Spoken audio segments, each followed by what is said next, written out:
நீங்கள் வீடு கட்ட போகிறீங்க இல்லை வீடு கட்டிகிட்ருக்கீங்கன்னா நம்ம சேனலில் அப்லோட் பண்ணுற வீடியோஸ்லாம் உங்களுக்கு கண்டிப்பாக ஹெல்ப்ஃபுல்லாக இருக்கும். ஸோ இன்றைக்கி நம்ம டைல்ஸ் பற்றி பார்க்கலாம். ஸோ நீங்கள் டைல்ஸ் தான் போட போகிறீங்கன்னா 2 டைப் ஆஃப் டைல்ஸ் இருக்குது, செராமிக் அண்ட் விட்ரிஃபைட்.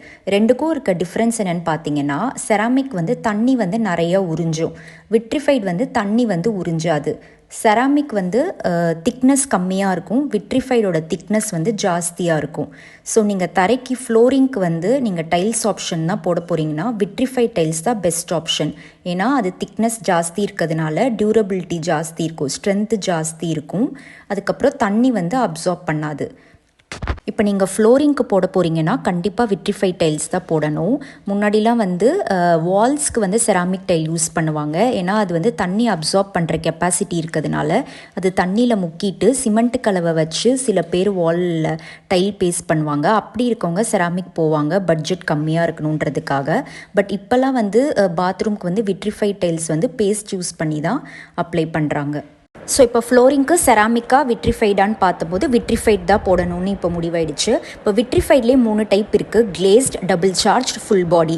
ஸோ இப்போ டபுள் சார்ஜ் விட்ரிஃபைட் டைல்ஸ்னால் என்னென்னா, அது பாதி திக்னஸ்க்கு அந்த டைலோட டிசைன் இருக்கும். இது கமர்ஷியல் பர்பஸ்க்காக யூஸ் பண்ணுவாங்க. ஃபுல் பாடின்றது ஃபுல் டைல்ஸுமே அதே டிசைன் இருக்கும், நம்ம உடைச்சாலும் மேலே இருக்க டிசைன் தான் அடியிலையும் இருக்கும். ஸோ இந்த ஃபுல் பாடியும் டபுள் சார்ஜும் கமர்ஷியலுக்கு மட்டும்தான் போடுவாங்க. அதாவது ஹாஸ்பிட்டல்ஸ், மால்ஸ், அந்த மாதிரி போக்குவரத்து எங்கே ஜாஸ்தியாக இருக்கோ, பீப்புள் நிறையா நடக்கிற இடத்துல இது போடுவாங்க. ஆனால் நம்ம வீட்டுக்கு கிளேஸ்டு விட்ரிஃபைட் டைல்ஸே தாராளமாக போதுமானது. வீட்டுக்கு அதுதான் போடுவாங்க. இப்போது நம்ம ஃப்ளோரிங்க்கு கிளேஸ்டு விட்ரிஃபைட் டைல்ஸ் தான் போடுவாங்க. ஸோ அதிலே இப்போ 2 டைப் இருக்குது. மேட், சில பேர் மேட் டைல்ஸ் போடுறாங்க, சில பேர் கிளாசி டைல்ஸ் போடுறாங்க. அதை பற்றி பார்க்கலாம். ஸோ மேட் டைல்ஸ்க்கும் கிளாசி டைல்ஸ்க்கும் உள்ள வித்தியாசம் என்னென்னு பார்த்தீங்கன்னா, மேட் டைல்ஸ் வழுக்காது, கிளாசி டைல்ஸ் ஷைனியாக இருக்கிறதுனால வழுக்கிற மாதிரி ஒரு ஃபீல் இருக்கும். மேட்டில் லைட் ரிஃப்ளெக்ட் ஆகாது.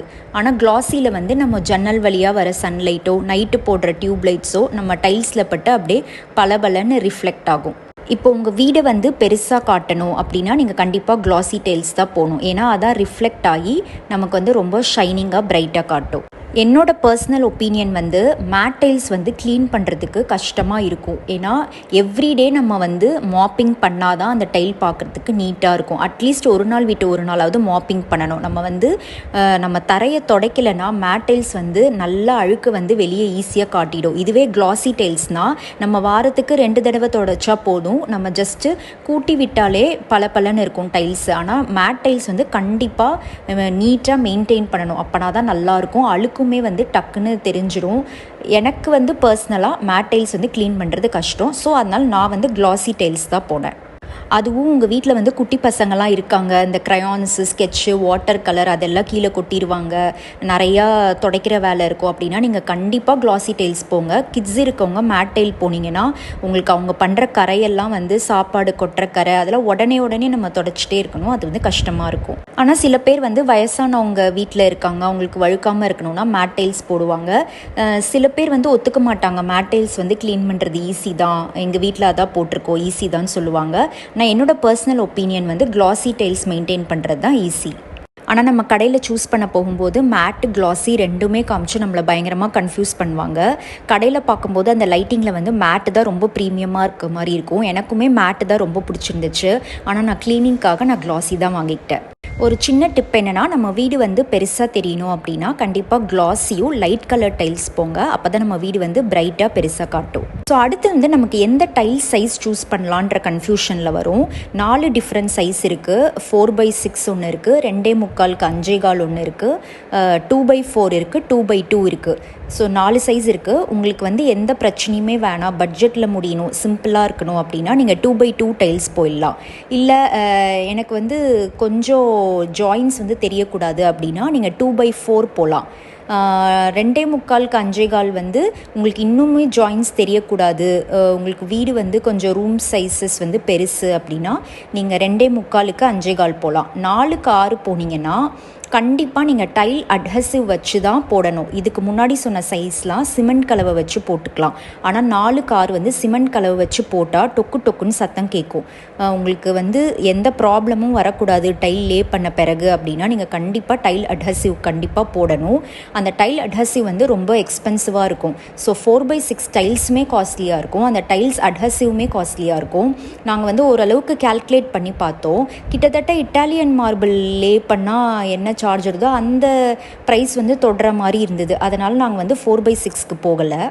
அடுத்து டைல்ஸ் பதிக்கும்போது சில ரூல்ஸ் சொல்கிறாங்க. இது ஃபாலோ பண்ணணும்னு அவசியம் கிடையாது, ஆனால் பண்ணால் நல்லாயிருக்கும் அப்படின்னு சொல்கிறாங்க. அது என்னென்னா ஸ்பேசர் ப்ளஸ் சிம்பிள் மாதிரி ஒரு பிளாஸ்டிக்கில் விற்கிறாங்க. 2mm 3mm அந்த மாதிரி டிஃப்ரெண்ட் சைஸில் இருக்குது. ஒரு டைலுக்கும் நடுவில் வந்து அதை பதிச்சுட்டு தான் வந்து டைல்ஸ் போடுறாங்க. அது ஏன் போடுறாங்க அப்படின்னா வெயிலுக்கும் மழைக்கும் வந்து டைல்ஸ்க்கு வந்து சுருங்கி விரிகிற தன்மை இருக்குமாமா. அதனால் வந்து நமக்கு அங்கே அந்த ஸ்பேஸ் அந்த 2mm கேப் விட்டால் தான் அது சுருங்கி விரியும் போது டைல்ஸ் வந்து உடையாது அப்படிங்கிறாங்க. இல்லை சில வீட்டிலலாம் நம்ம பார்த்திங்கன்னா திடீர்னு நடுவில் டைல்ஸ் வந்து அப்படியே தூக்கிட்டு பொத்துட்டு நிற்கும். அது என்ன ஆகும்னா அப்படியே பரவி எல்லா டைல்ஸுமே உடஞ்சி போயிடும். ஸோ அதை தவிர்க்கிறதுக்காக கண்டிப்பாக வந்து ஸ்பேசர் போடணும் அப்படின்னு சொல்கிறாங்க. ஆனால் நிறையா பேர் ஜாயின் ஃப்ரீயாக தான் போடுறாங்க. ஆனால் எங்களுக்கு வந்து அவங்க என்ன சஜஸ்ட் பண்ணாங்கன்னா 2x2 கூட தேவையில்லை, 2x4 கூட தேவையில்லை. ஆனால் நீங்கள் வந்து 2.25க்கு 5.25 வந்து கொஞ்சம் பெரிய டைல் சைஸ் போடுறதுனால கண்டிப்பாக ஸ்பேசர் போடுங்க. ஏன்னா ஒரு டைல் ஏதாவது கிராக் விட்டுச்சுன்னா அந்த டைலோட அந்த கிராக் நின்றுடும் ஸ்பேசர் இருக்கிறதுனால. இதுவே நீங்கள் ஸ்பேசர் போடாமல் ஜாயின் ஃப்ரீயாக போட்டிங்கன்னா ஒரு டைல் கிராக் ஆச்சுன்னா பக்கத்து டைலுமே சேர்ந்து உடஞ்சிரும். அதனால் எங்களுக்கு அது சஜஸ்ட் பண்ணாங்க. எங்களுக்கு அது போகலாமா வேண்டாமான்னு பெரிய கன்ஃபியூஷன் இருந்துச்சு. சரி எதுக்கு ரிஸ்க் எடுப்பானே அப்படின்னு சொல்லிட்டு நாங்கள் ஸ்பேசர் போட்டோம். ஸ்பேசர் போனால் அந்த 2 டைலுக்கு நடுவில் இருக்கிற அந்த கேப்பை வந்து இப்பாக்சி வச்சு ஃபில் பண்ணால் தான் நல்லாயிருக்கும்னு சொன்னாங்க. ஸோ அதனால் எங்களுக்கு அந்த ஸ்பேசரும் இப்பாக்சியுமே வந்து எங்களுக்கு வந்து ஒரு எக்ஸ்ட்ரா பட்ஜெட்டாகவே ஆயிடுச்சு. அதெல்லாம் வந்து ஒரு ஹிடன் காஸ்ட் மாதிரி இருந்துச்சு. ஸ்பேசர் வந்து வீட்டுக்குள்ளே போடலனாலும் பரவாயில்ல, ஆனால் கண்டிப்பாக வெயில் மழை படுற இடத்துல கண்டிப்பாக போடணும். அதாவது நம்ம மொட்டை மாடியில் போடுற கூலிங் டைல்ஸ் ஆகட்டும், இல்லை போர்ட்டிகோவில் இருக்கிற டைல்ஸ் ஆகட்டும், யூட்டிலிட்டி ஏரியாவில் உங்களுக்கு வெயில் படும் அப்படின்னா அந்த டைல்ஸ் ஆகட்டும், அதுக்கெலாம் கண்டிப்பாக ஸ்பேசர் போடணும்.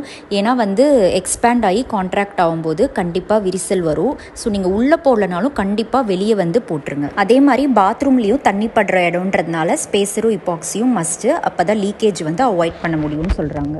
ஸோ இந்த ஸ்பேசரும் இப்பாக்சியும் போடுறதுனால என்ன ஆகும்னா ஸ்கொயர் ஃபீட் ரேட் வந்து ஜாஸ்தி ஆகும். நம்ம ஸ்பேசரோடு போட்டால் ஒரு டைல்ஸ் போடுறதுக்கு ஒரு ரேட்டு, ஸ்பேசர் இல்லாமல் போட்டால் ஒரு ரேட்டு, அந்த இப்பாக்சி அப்ளை பண்ணுறாங்கல்ல அதுக்கு தனியாக ஸ்கொயர் ஃபீட் ரேட் இருக்குது. ஸோ எங்களுக்கு என்ன கன்ஃபியூஷன்னா இந்த ஸ்கொயர் ஃபீட் ரேட் இன்க்ரீஸ் பண்ணுறதுக்காக நம்மக்கிட்ட சொல்கிறாங்களா இல்லை நல்லதுக்காக சொல்கிறாங்களா அப்படின்ற ஒரு பெரிய கன்ஃபியூஷன் இருந்துச்சு.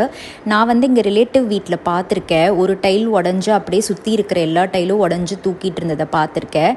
ஆனால் அது எல்லார் வீட்லேயும் நடக்காது, ரொம்ப ரேர் சான்ஸ் தான். சரி எதுக்கு இந்த ரிஸ்க்கு அப்படின்னு சொல்லிட்டு நாங்கள் ஸ்பேசர் அண்ட் இப்பாக்சி போயிட்டோம். ஸோ டைல் லெவலிங் கிளிப்ஸும் எங்களுக்கு கேட்டு வாங்கிக்கிட்டாங்க. அப்போ தான் மேடு பள்ளம் இல்லாமல் கரெக்டாக டைல் போட முடியும்னு. ஸோ இந்த ஸ்பேசர், லெவலிங் கிளிப்ஸ், இப்பாக்சி இதெல்லாம் வந்து ரியலாகவே நீடடா இல்லைனா எக்ஸ்ட்ரா ஸ்கொயர் ஃபீட் காஸ்ட்காக கேட்குறாங்களா அப்படின்றது வந்து எங்களுக்கு கரெக்டாக தெரியல. பட் ஆனால் அதெல்லாம் போட்டு பண்ணாதான் நீட்டாக இருக்கும் அப்படின்னு சொல்லிட்டு எங்களுக்கு கேட்டாங்க.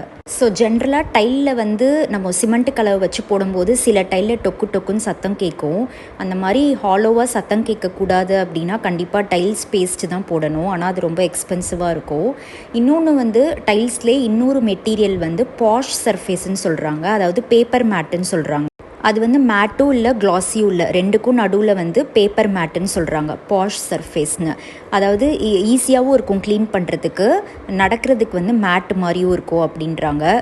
டைல்ஸ் கடையில் இருக்கவங்க அது க்ளீன் பண்ணுறதுக்கு ஈஸியாக தான் இருக்கும்னு சொல்கிறாங்க. பட் ஆனால் எனக்கு ஐடியா இல்லாததுனால நான் க்ளாஸி போனேன். ஸோ நெக்ஸ்ட்டு பார்த்திங்கன்னா டைல்ஸ் ஸ்கர்ட்டிங். இப்போல்லாம் எப்படி பண்ணுறாங்கன்னா ஃப்ளஷ் ஸ்கர்ட்டிங்னு சொல்கிறாங்க. அந்த டைல்ஸ் ஸ்கர்ட்டிங் வர இடம் மட்டும் கொஞ்சம் இன்ச்சஸ் இடம் விட்டுட்டு மேலே வரைக்கும் தான் கொத்தனார் வந்து பூசுவாங்க. அப்போ வந்து டைல்ஸை ஒட்டின பிறகு தான் மீதி வந்து பூசிட்டு பெயிண்ட் அடிப்பாங்க. இப்படி இருக்கும்போது என்ன ஆகும்னா டஸ்ட்டு வந்து கலெக்ட் ஆகாது. ஆனால் எங்கள் வீட்டிலே கொஞ்சம் மிஸ்டேக் பண்ணியிருக்காங்க. சில இடத்துல கலவை வந்து ஜாஸ்தி வச்சு டைல்ஸ் ஒட்டியிருப்பாங்க போல், சில இடத்துல கரெக்டாக பண்ணியிருக்காங்க செவரோட செவராக. ஆனால் சில இடத்துல பார்த்திங்கன்னா அந்த டைல்ஸ் வந்து கொஞ்சம் வெளியே வந்துருச்சு. ஸோ நீங்கள் அந்த மிஸ்டேக் வந்து அவாய்ட் பண்ணிக்கோங்க. இதுதான் வந்து வெளியில் வர ஸ்கர்ட்டிங்கு. ஸோ ஸ்கர்ட்டிங் வந்து இந்த அளவுக்கு வெளியில் நீட்டிகிட்ருக்கோம். அப்போ டஸ்ட்டு வந்து நல்லா படிஞ்சிரும் அதில். நீங்கள் வந்து சிவில் ஒர்க் ஓரளவுக்கு முடிய போகும்போதே நீங்கள் வந்து டைல்ஸ் போய் சூஸ் பண்ண ஆரம்பிச்சிருங்க. ஏன்னா ரெடியாக இருந்தால் உடனே நம்ம எடுத்துகிட்டு வந்துடலாம். இப்போ நம்ம சூஸ் பண்ணுற டிசைன் வந்து ஆர்டர் கொடுத்து தான் போடணும் அப்படின்னு சொல்லுவாங்க சில கடையிலலாம். அப்போ ஆர்டர் போட்டு குஜராத்லேருந்து வரத்துக்கு ஒரு மாதமாச்சும் ஆகும். அதனால் நீங்கள் டைல் வந்து ஒரு 2 months முன்னாடியே போய் தேட ஆரம்பிச்சிருங்க. அப்போ தான் நீங்கள் எந்த டைல் சூஸ் பண்ணலாம் அப்படின்னு உங்களுக்கு ஒரு ஐடியா கிடைக்கும். ஸோ சில பேர் ஹாலுக்கு ஒரு டைல், டைனிங் ஹாலுக்கு ஒரு டைல், ரூமுக்கு ஒரு டைல் அப்படி சூஸ் பண்ணுவாங்க. அப்படி பண்ணாதீங்க, பார்க்குறதுக்கு வந்து நல்லா இருக்காது. ஓரளவுக்கு நீங்கள் கிச்சன் ஆர் பெட்ரூம் அதுக்கு மட்டும் ஏதாவது டிஃப்ரென்ஷியேட் பண்ணணுன்னா பண்ணிவிட்டு மற்ற எல்லாத்துக்குமே காமனாக இருக்கிற எல்லா ஏரியாஸ்க்குமே நீங்கள் ஒரே டைல் லே பண்ணால் தான் வீடு பார்க்குறதுக்கு வந்து பெருசாக தெரியும். அதே மாதிரி 2-3 பாத்ரூம்ஸ் இருக்கும்போது நாங்கள் ஒரு பாத்ரூம்க்கும் வேறு டைல் சூஸ் பண்ணோம். ஆனால் உங்களுக்கு வந்து டைல் வந்து வேஸ்டேஜ் ஆகக்கூடாதுன்னு நீங்கள் நினச்சிங்கன்னா எல்லா பாத்ரூமுக்குமே ஒரே மாதிரி டைல்ஸ் சூஸ் பண்ணிங்கன்னா வேஸ்டேஜ் ப்ராப்ளம் வந்து கொஞ்சம் கம்மியாகும். இப்போ உங்களுக்கு ஆர்டர் போட்டு 1 மாதம் கழித்து வர டைல்ஸ்னால் நீங்கள் வந்து டைல்காரங்க கிட்டே கேட்டு எக்ஸ்ட்ராவே கொஞ்சம் போட்டுக்கோங்க. ஒரு 10% ஒரு எக்ஸ்ட்ரா போடுற மாதிரி தான் இருக்கும். ஏன்னா உங்களுக்கு பத்தலைனா நம்ம திருப்பி ஆர்டர் போட்டு வாங்குறது வந்து கஷ்டம். இப்போ சப்போஸ் உங்களுக்கு ரெடியாக இருக்கிற டைல்ஸாக இருந்தால் அவங்கக்கிட்ட கேட்டுக்கோங்க, எப்போ வந்தாலும் பத்தலைனா வந்து வாங்கிக்கலாமா, ஸ்டாக் இருக்குமா அப்படின்னு கேட்டுக்கோங்க. அப்படின்னா நீங்கள் கரெக்டாக வாங்கிட்டு உங்களுக்கு 1-2 பத்தலைனா கூட நீங்கள் திருப்பி போய் வாங்கிக்கலாம். ஸோ டைல்ஸ் வந்து நீங்கள் இருக்கிற ஊர்லேயே எடுத்தால் தான் உங்களுக்கு வந்து ஈஸி. பத்தலைனா நீங்கள் திருப்பி போய் வாங்கிக்கலாம். நீங்கள் வேறு ஊரில் எடுத்தீங்கன்னா நீங்கள் எக்ஸ்ட்ராவாக ஒரு 10-15% கண்டிப்பாக வாங்கினா தான் உங்களுக்கு எதாவது பத்தாமல் போயிடுச்சுன்னா நீங்கள் கடைசி நேரத்தில் அந்த ப்ராப்ளம் வந்து அவாய்ட் பண்ணலாம். ஸோ லாஸ்ட்டாக டைல்ஸ்லாம் போட்ட பிறகு அந்த டைலை வந்து எல்லா டீம்கிட்டேருந்தும் பாதுகாக்கிறது தான் பெரிய வேலை. ஏன்னா அதுக்கப்புறம் தான் இன்டீரியர் வருவாங்க, பெயிண்டர் ஃபைனல் கோட் அடிக்க வருவார், எலக்ட்ரீஷியன் வருவாங்க, ஸ்டூலெல்லாம் போட்டு தரன்னு இழுப்பாங்க. அதனால் நம்ம டைலை வந்து பாதுகாத்துக்கணும். பிஓபி வந்து நாங்கள் ட்ரை பண்ணோம், அது எங்களுக்கு ஒத்து வரல, கொஞ்சம் நாளில் எடுத்துகிட்டு வந்துருச்சு. ஸோ இந்த மாதிரி ப்ளூ கலர் ஷீட் வாங்கிக்கிட்டோம். இது கொஞ்சம் எக்ஸ்பென்சிவ் தான், ஆனால் நம்ம வந்து ரீயூஸ் பண்ணிக்கலாம் திரும்ப. ஓரளவுக்கு நான் டைல்ஸ் பற்றி இன்ஃபர்மேஷன் கொடுத்துருப்பேன்னு நினைக்கிறேன். ஸோ நெக்ஸ்ட்டு உங்களுக்கு வேணும்னா சொல்லுங்கள். நான் எங்கள் வீட்டில் போட்டிருக்க டைல் பேட்டர்ன்ஸ், அதோட ஸ்கொயர் ஃபீட் ரேட் என்ன, அதெல்லாம் உங்களுக்கு நான் வந்து ஷேர் பண்ணுறேன். தேங்க்ஸ் ஃபார் வாட்சிங்.